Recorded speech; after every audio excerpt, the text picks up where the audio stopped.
Hello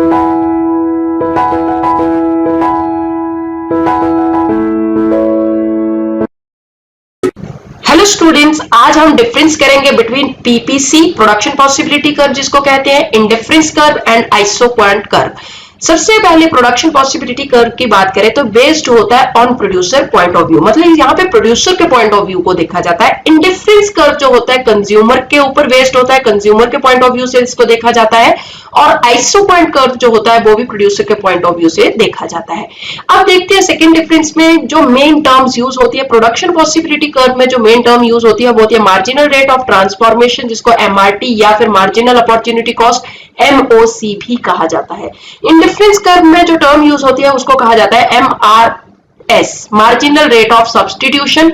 और isoquant curve में जो मेन टर्म यूज होती है उसको कहा जाता है marginal rate of technical substitution, MRTS. अब आ जाते हैं थर्ड डिफरेंस के ऊपर। तो प्रोडक्शन पॉसिबिलिटी कर्व में दो गुड्स के बीच में कॉम्बिनेशन बनाए जाते हैं जो कि एक प्रोड्यूसर प्रोड्यूस करने जा रहा है with given resources and technology. और इंडिफरेंस कर्व में भी दो गुड्स के बीच में कॉम्बिनेशन बनाए जाते हैं, मगर यहाँ कंज्यूमर की बात की जाती है। मतलब इस तरह से कंज्यूमर दो गुड्स के बीच में कॉम्बिनेशन बनाएगा कि जिनको कंज्यूम करके उसको सेम लेवल ऑफ सेटिस्फेक्शन मिले। आइसोक्वांट कर्व में जो है दो इनपुट के बीच में कॉम्बिनेशन बनाए जाते हैं। इनपुट मतलब जैसे कि लेबर एंड कैपिटल के बीच में कॉम्बिनेशन बनाए जाते हैं जिनको यूज करके सेम लेवल ऑफ आउटपुट एक प्रोड्यूसर जो है वो प्रोड्यूस कर सके। तो देखिए तीनों में कॉम्बिनेशन बनाए जा रहे हैं, मगर प्रोडक्शन पॉसिबिलिटी कर्व जो है उसमें दो गुड्स के बीच में कॉम्बिनेशन बनाए जा रहे हैं जो कि एक प्रोड्यूसर प्रोड्यूस करने जा रहा है।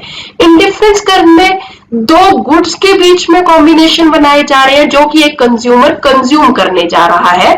और आइसोक्वांट कर्व में भी दो चीजों के बीच में कॉम्बिनेशन बनाए जा रहे हैं, मगर वो दो चीजें क्या है, दो इनपुट है लेबर एंड कैपिटल, जिससे कि सेम लेवल ऑफ आउटपुट जो है एक प्रोड्यूसर को मिल सके। अब प्रोडक्शन पॉसिबिलिटी कर्व जो फोर्थ डिफरेंस है उसमें कहा गया कि प्रोडक्शन पॉसिबिलिटी कर्व जो होता है बाय डिफॉल्ट कॉनकेव शेप का होता है। कॉनकेव मतलब ये इस शेप का होता है। और ये ऐसा क्यों होता है? Because of increasing marginal rate of transformation.